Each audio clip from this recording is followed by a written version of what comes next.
It's hacking. I found a way to hack the subconscious mind in a really great and powerful way. We need solutions. We live in a world that's so saturated with problems. I just want to get to the solution. And so what Mindology does is we don't even address the problem. We only address the problem long enough for that part of the brain to be activated. And then once that part of the brain is activated, we bypass the problem analysis part of the workout and we go straight to problem resolution. And so the part of the brain that is responsible for problem resolution is not the same part of the brain that's responsible for problem recognition. It all begins by understanding the mind. I want to be happy now. I don't care about the future. I want to be happy right now. You are not alone. You are never, ever, ever alone in this. It's helped my voice grow and given me freedom to be creative on my own. I'm Christina Barcy. Welcome to Be Bold, Begin, a podcast dedicated to you, the creative, the healer, and the innovator. The topics and conversations we have here are designed to help you discover what might be getting in your way and offer you tools, techniques, and guidance to move through them. I live in the imposter's body more than I live in my own body. I don't have to feel like I don't deserve this. This is where creativity and healing intersect. If you decide to be bold and begin, you have the opportunity to feel humbled and empowered. I totally believe that. I'm a certified Kaizen Muse creativity coach, a certified Reiki energy healer, and an entrepreneur, artist, and presenter. I will share with you my experiences, my proven tools and techniques that helped me and my clients and loved ones shift and expand in the areas they most desired. This is a gentle and open space where you will hear how others are being bold to encourage you to begin your own journey or expand the one you're on. This is Be Bold Begin. Hi there, Be Bold Begin listeners.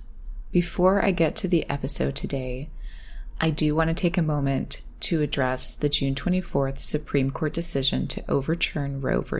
Wade. If you're unfamiliar with what this is, that decision stripped away the legal right to have a safe and legal abortion, restricting access to comprehensive reproductive care, including abortion, threatens the health and independence of all Americans. And this decision could also lead to the loss of other rights. To learn more about what you can do to help, you can go to podvoices.help. I do encourage you to take care, to speak up, and to spread the word. Hi, welcome back. This is Barcy, your host, and we are talking about something that I'm kind of obsessed with. What if I told you that your mind was a bigger operating system than just being what controls your bodily functions and your thoughts? Well, your thoughts do have something to do with this, but it's bigger than just thinking. We've all heard of manifestation, which the Webster Dictionary defines as a perceptible, outward, or visible expression. And the concept is thrown around a lot these days. So at the risk of sounding cliche, we are going to explore manifestation, but really we're going to dive into the power of the mind. I truly believe that we get to decide much more of our experience than our society's constructs suggest that we can. So today I bring back a very special guest that graciously came on the show back in June of 2020, Dr. Troy Byer. Her previous episode is called Your Body Knows Everything, episode number 30. And of course, it's a great one. Dr. Troy is a mental health care expert and holds a doctorate in clinical psychology. She specializes in stress reduction, anger management, and organic emotion regulation. Dr. Troy is a best-selling published author, and she is the founder of MindologyFitness, an organization that offers fun, effective, and affordable mind care to everyone, everywhere. You might know her from her role on the original series Dynasty or from her directing career of such classics like Love Don't Cost a Thing, among lots of others. I love this woman. So without further ado, welcome back, Troy. Thank you. Thank you. I love you and I love being with you. It's just a pleasure. Thank you so much. I feel like the energy vibe just gets higher as soon as you're here. So I appreciate having you here, being in the space with you. And we are going to talk a little bit about energy vibration today too. But let's start kind of at the beginning. I'd love for those who maybe haven't listened to your previous episode yet, if we could just hear a little about your journey and how you started working in sort of the mental health space, the brain space, psychology, and maybe how you started connecting that to what feels like spirituality to me, but I'll let you define that for yourself, for us. So I've always been interested in mental health because I wanted to teach myself how to stop crying. As a little girl, I used to get teased. Kids would say, Troy is a crybaby, because I would cry all the time. And I was crying a lot because I had a very tumultuous childhood. I was being abused at home by my mother and my stepfather. And I was just very sad, very sad. I mean, I attempted suicide for the first time at 8 years old. So you can imagine that what would, be the impetus for that at 8. So I remember thinking, when I grow up, I'm going to learn how to stop crying on cue. So my obsession was really in learning how to organically regulate my own emotions so that I could have somewhat of a social life without crying at the drop of a dime. Anytime anyone did anything that upset me, I just went straight to tears. And that's good, by the way. In retrospect, I was moving those emotions, and that's very important to do that, right? Because stopped and stuck emotions lead to depression, right? You're depressing. That was my first desire in the realm of mental health, to manifest something. Like, I wanted to, my superhero powers is to regulate emotions. Wow. Another thing that really inspired me to want to go into the mental health profession is that my mother attempted suicide in front of me when I was a young girl. She jumped out my bedroom window, and I just thought, no child should ever have to witness that again. So no mother should ever feel that life is so hopeless that that's her only option, right? So another, inspiration for my life work has been to help those moms and to teach those kids how to handle their emotions. And it just all felt like destiny. That's all I can say. If you look at my experiences, my life experiences, we collect data and information to help us understand what we're here to do, because where our pain is, our passion lives, right? So in following the pain, I found my passion. So no regrets, just a wonderful opportunity to get on my path sooner than later. Wow. I love what you said about pain and passion being so related. Yeah, that's interesting, because I think a lot of the things we talk about here, and I think people that listen are kind of in these healing modalities, some of us, and this misnomer about what healing means and how that can be conducted is not necessarily trying to remove pain from people's lives and making things painless, like a painless experience, because I think that's where a lot of richness lies, right? That those experiences really kind of guide a lot of our choices, or can. Yes, absolutely. So I think the pain is really important to have. I always say you got to treat pain like it's your new best friend. It's there to let you know that there's something that needs your attention, right? It needs to be revealed so that it can heal. It's like, I look at pain like a little gossipy girlfriend. Girl, wake up. I got to tell you what he did. All right, it's the reveal for the heal. But what's optional, I think, is the suffering. That's optional. You don't have to suffer. Right. Okay. Can you lean into that a little bit more and tell us the difference? Yeah. So the pain is the acute awareness of something is off, and it is acute, and it becomes chronic as well. The suffering is when you actually allow the emotion that's stimulated as a result of the pain. When you allow that emotion to prolong, that's the problem, all right? Because then that emotion becomes a mood, and that a mood becomes a personality trait, and a personality trait becomes a sentence for life.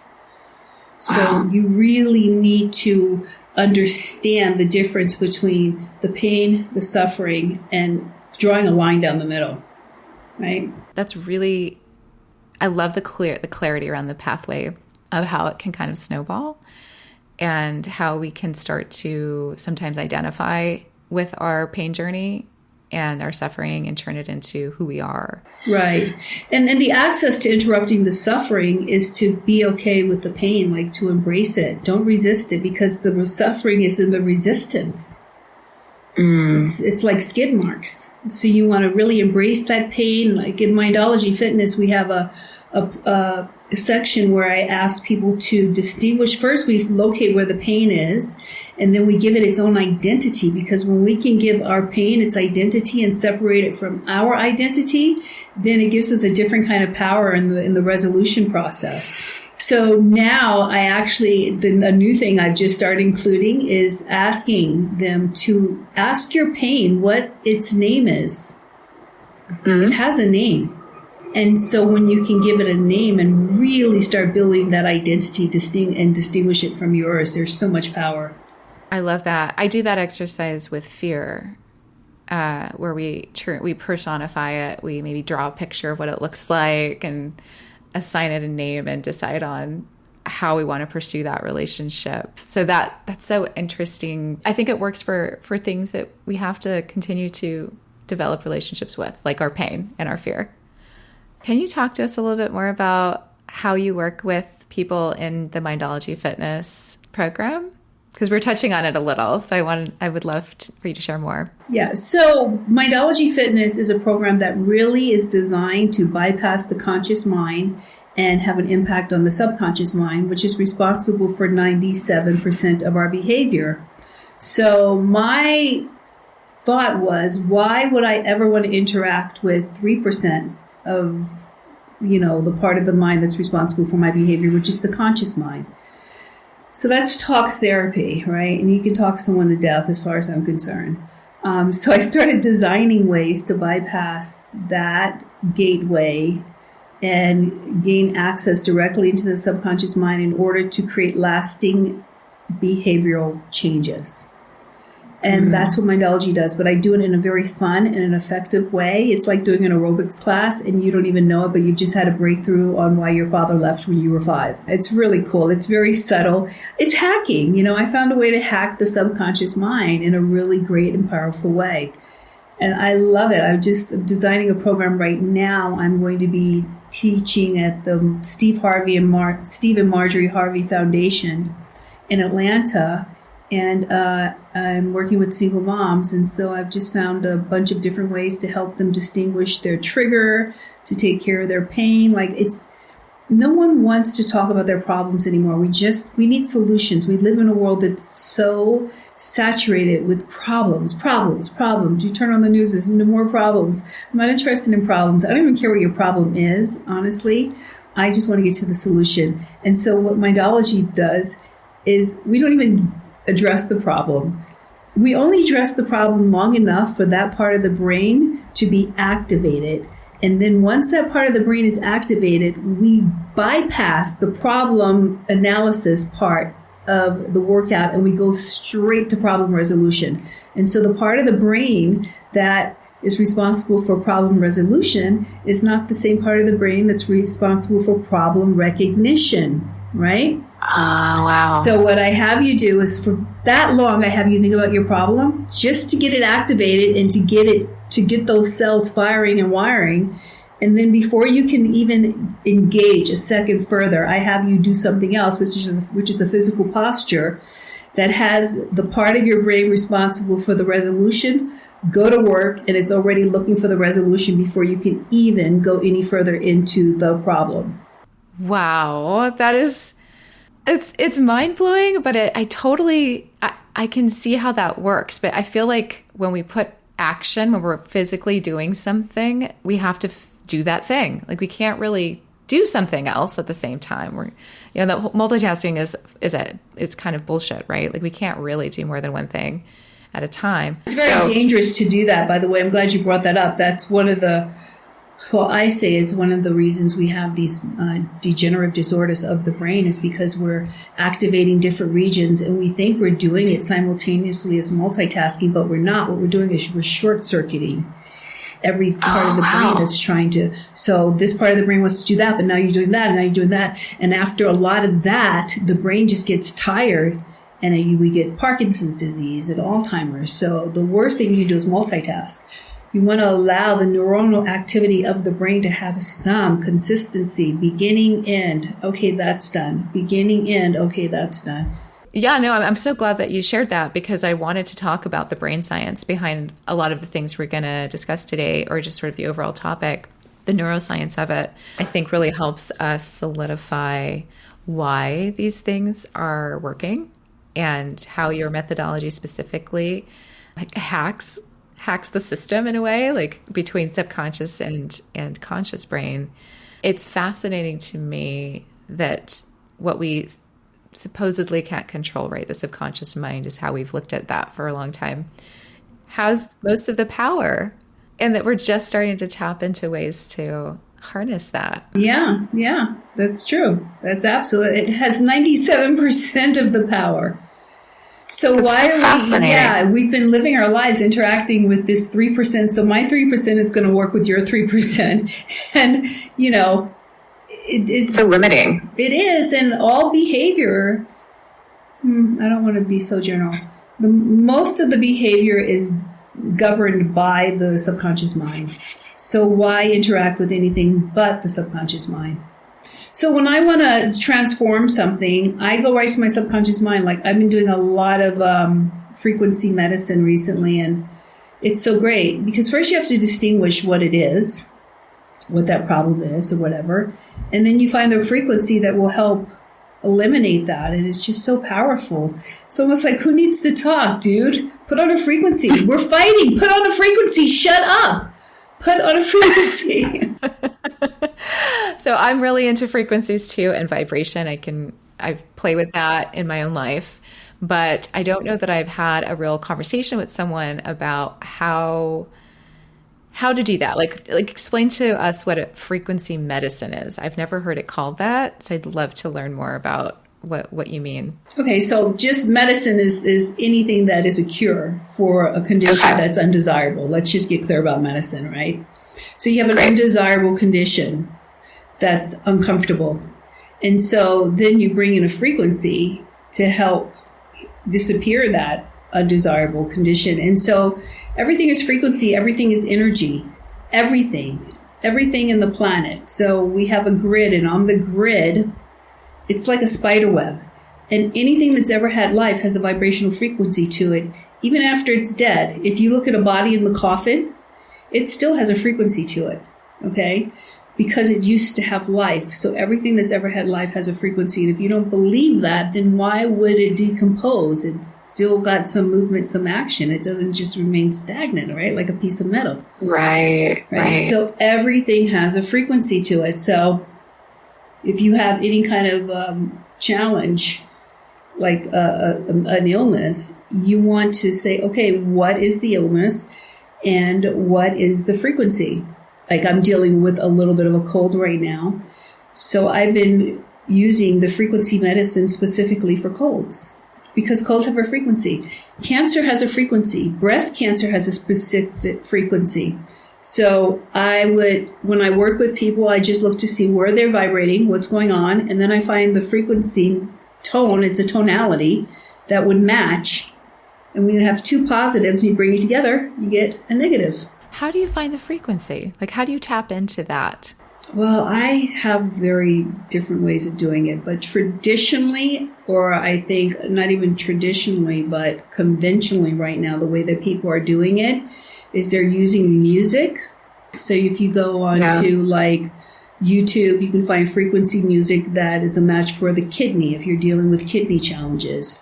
Or if you're dealing with liver, because the liver has its own frequency, the gallbladder has its own frequency. So you want to find the music that is a match for that particular organ, right? So here's a great way of looking at it. If someone comes in and they're reporting that they have they can't get over their migraine headaches. Well, you want to look to see what frequency is the migraine headache vibrating at, and what organ is attached to that frequency. And you can track it back to the liver. So then instead of treating the migraine headache, which is only a symptom of a liver that needs to be rejuvenated. So you would rejuvenate the liver to remove the migraine. So you just have to know. And there's a lot of information out there, right, that you can get a hold of that will let you know what frequency. So I sit on the board of an organization called SOAK, SOAAK. I don't know if you've heard of it, but it's a frequency medicine platform. And we have frequencies for just about everything. We have frequencies for menstrual cramps. We have frequencies for heartbreak. We have frequency for focus, for coronavirus, for whatever. Pretty much whatever you're dealing with, you can tap in. You can upload the frequencies on our app. It's an app? It's an app, yeah. SOAAK. Yes. And it's amazing. Like if you need to focus, we have just a bunch of beautiful frequencies by amazing artists. The frequencies stand alone, where you can actually just hear the frequency, or you can mix it with nature, or you could have it with music, right? And so we're doing Mindology, a Mindology Soak meditation frequency, so that you can, when you wake up so this is how it started, actually. Let me just backtrack. I woke up one morning and I thought, I wish I could do my MindologyFitness workout in bed to frequency music. And then I thought, well, of course you can, just create it. So I spoke to Henry, who is one of the, he's the CEO of SOAK. And I said, Henry, what do you think about me doing a MindologyFitness class to SOAK, to frequency music? So before I even get out of bed, I've stimulated both hemispheres of my brain. I've looked at any problem that may be challenging for me. I've come to a resolution, and I've declared who I'm going to be for the day before I even get out of bed. Isn't that awesome? Oh my gosh. Yes. But seriously, the way that I've designed it, before you get out of bed in the morning, you've created the DHEA vitality hormone, which is the nemesis to cortisol. So that means that your threshold for anger has almost been diminished to at least by 60-70% for the day, because for every 5 minutes of DHEA that you're making, it stays in your system for 12 hours. And if you have a lot of DHEA in your system, there's no room for cortisol, which means there's no room for upsets that last. There's no room for fuming. I hope this is communicating to you. I'm just so excited about it. I stumble sometimes when I'm speaking. I'm like, blah, blah, blah, I just want to get it all out. No, it was clear. And cortisol, yes, we hear so much about cortisol being the evil to a lot of things. Excessive amounts of cortisol are very toxic because there's nowhere for the cortisol to metabolize except for our organs. Because back in the day, when we would create surges of cortisol that were unnatural, it's because we were running from a saber-toothed tiger or something, right? But now it's just maybe our boyfriend didn't make our cup of coffee in the morning or whatever, right?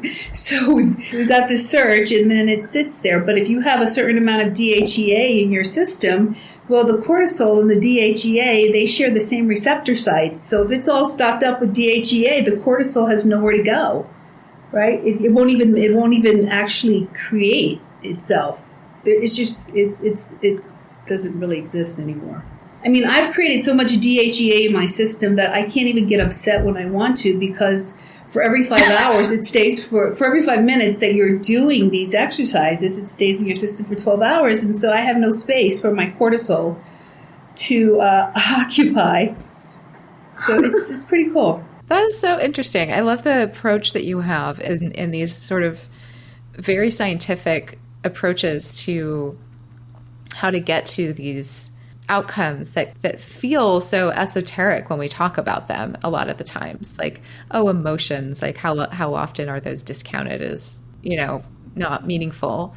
Or, just there's so many things in our lives like this, or how we think, or things that seem like flippant or not important. And when you explain it from this and approach it from this very scientific brain science way, and then create an obvious outcome because there's no other option when you hack things this way. It's so cool. I love your approach. It's so unique. So I'm curious about what you think about belief systems too, because I think that what we believe is possible can play a big part in how we experience results and outcomes in our lives in general. So this is also why I really like what you're doing with explaining the science of things, because it helps those of us who are still working on those sides of our belief systems to kind of understand it in a way that we allow it in. So I'm just curious what your thoughts are on that. Is it as important as I believe beliefs are in the process, or do you think we can bypass that too? I think that everything is based on your belief. And I mean, everything that's in your life can be traced to a belief that is existing and currently present in your subconscious mind. It's all belief. Yeah. And so that's why we have to be very mindful of what it is that we let into our space and what we're willing to give our attention to and what we're willing to believe. And a lot of people, again, they have a belief system that doesn't serve them because it's based on a collection of experiences from the past that have been stored in the subconscious mind. And so they don't understand why this thing keeps happening. I'll give you a wonderful example. I've always lived check to check. I didn't understand why. Very successful in the industry, but for some reason my life was a check to check life. And I started to look at the belief system because that didn't serve me. I was like, no, I'm not living check to check. I'm living contract to contract, like 6 digits. We got to get this right now. And so what I realized is that I come from a pedigree of women who were raised and reared their children on the welfare system. And so we always lived check to check. That is what we were taught. That was how you live, from one check to the next check to the next check. That wasn't my belief system. It was an inherited belief system that I inherited because of the culture that I was raised inside of. And so I had to really reprogram that conversation and dismantle that belief. And I did that using frequencies. It was much easier. It sounds like it takes less time than a lot of other modalities. Yes. Yeah. And it's much more effective. And the other modalities, again, it's talking and you're dealing here. It's a 3% conversation. That's all I have to say. Okay. Got it. And if you don't mind sharing more about this, because I think you're talking about money and everybody wants to know how to help themselves in that area. And abundance, we can call it too. It falls in that category. So when you were tapping into the frequency to help change this around, did you tap into the old frequency first to discover where that was vibrating? And then how did you find the frequency for the thing that was going to help change it ultimately? I wanted to distinguish it for myself. I needed to understand what the belief system was. And there's just certain ways that I do that I have my own techniques that I use, including emotion code and body talk and just my work that I've been doing with frequency now for at least 20 years. Wow. So once I was able to distinguish it, then I just went right to the Soak app. And I started playing in the frequency compilation for abundance to make that difference. It was just not consistent with what I wanted in my life. I just was not. And as an actress, what do? You live check to check, right? And as a director, job to job. Yeah, job to job. And so I thought, wow, this is really inconsistent with who I'm committed to being. This is a belief system that's got to go. So if you want to know what you believe, look at your life. Look at what you've got. Yeah. And I think it comes back to the pain that we were talking about at the beginning, where those areas that you are there's discomfort, like you were experiencing with where your outer world wasn't any longer aligned with how you felt. You were like as who you were, like you've grown out of it. So how do you upskill the other stuff, right? To like match up or up level maybe. Yeah, and the other thing is I love Napoleon Hill. I love him in his book Think and Grow Rich, the 13 Principles. That is really great. It's a great structure for people who really want to know what's off in their life. So I can't recommend that enough. I first read that book 30 years ago, and I just recently reread it. It's really powerful, even on a deeper level, far deeper than I could have ever been able to comprehend when I did my first read through. You know, I think that it's just like a good bottle of wine, you know. It just gets better with time. It's pretty powerful stuff. And also, you know, if you listen to Tesla, he says there's two things, you know, that matter. It's energy and frequency. And when you can understand that, you understand the world. And that's everything I do is about energy and frequency. And everything in Mindology is about, you know, every single thing we do is all about the energy, moving the energy and shifting the frequency. That's it. Move and shift, move and shift. Because when you move and shift, you can manifest anything, right? Yes. Can you tell us more about how those things are connected? Yeah, sure. So if you look at energy and frequency, I always say look at it as like a piece of graph paper. There's the boxes, and each box has a compartment. I mean, yeah, there's compartments that are comprised of boxes. And inside of those boxes, there's vibrational frequencies. And those frequencies are given by the energy behind it. So when you change the energy, you change the frequency. And so, for example, if you are wanting to be in a relationship and that compartment on your grid is got negative energy because of a past belief, then it's going to mess up the frequency, right? So then what we need to do is move that energy and shift that frequency so that it becomes a neutral vibrational frequency space for you to manifest. It was almost like we've got to clear it out in order for your manifestation to be able to occupy that space and create in the real world what it is that you're wanting to manifest. But if that compartment is already occupied by a negative energy or a certain frequency, you're shit out of luck. Even Einstein says no two things can be in the same place at the same time, right? So you've got to shift, you've got to move and shift that frequency, neutralize it. So then whatever it is that you are believing that you are worthy of having, then that can actually manifest. I've never heard it explained that way. And it's so visual, first of all, which is great. It makes perfect sense based on the way that you create things in your life and the way you create for others. So of course you explain it that way, but it's such a cool, it's almost like I want to go get a big piece of paper and draw all the boxes and ask myself, like, what's going on in these boxes? Ask yourself. That's, you know what? That's a great idea. Actually, we should do a class on that. So Troy, I'll just ask you one last question, which is, if there's one takeaway from the conversation we had today, what would you want that to be for listeners? Make it your business to understand energy and frequency. With everything that's going on right now in the world, it is really our only course of defense. And if we can all learn how to move our energy and elevate our frequency as a collective, conscious body of beings, we can move mountains. So everyone, if you make it your business to vibrate at the highest frequency you can vibrate at, that's your contribution to helping to change the world. That's powerful. Thank you for that. Yes, you're welcome. Yeah, people are like, oh, I don't know what I can do. And it's like, it's not about what you do, it's who you be.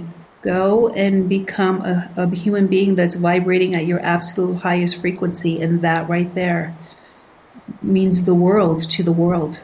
That's so beautiful. Thank you for that.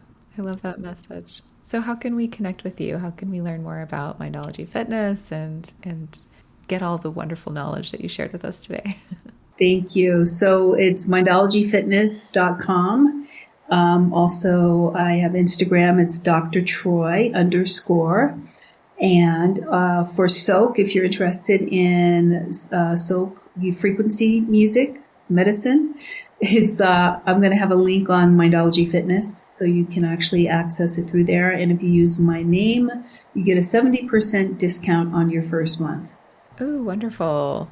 So it's Dr. Troy 70, but this will all be up on my website. Yeah. Perfect. That's wonderful. Thank you so much for coming back and doing a deep dive on all of these things, because you have such a unique approach to everything that I think we hear words like manifestation and energy and frequencies, but you have a very solid approach to accessing these things and creating change. Yay, my pleasure. Thank you. Thank you for listening to People Begin. We hope that these episodes are helping inspire and empower you to take your next steps towards whatever you're thinking of creating. And if you want more tools, resources, and techniques for your creative process and to connect with me directly, then I'd love to invite you to our Unleash Creative community. Just follow the link in the show notes and I'll look forward to meeting you there. Happy creating.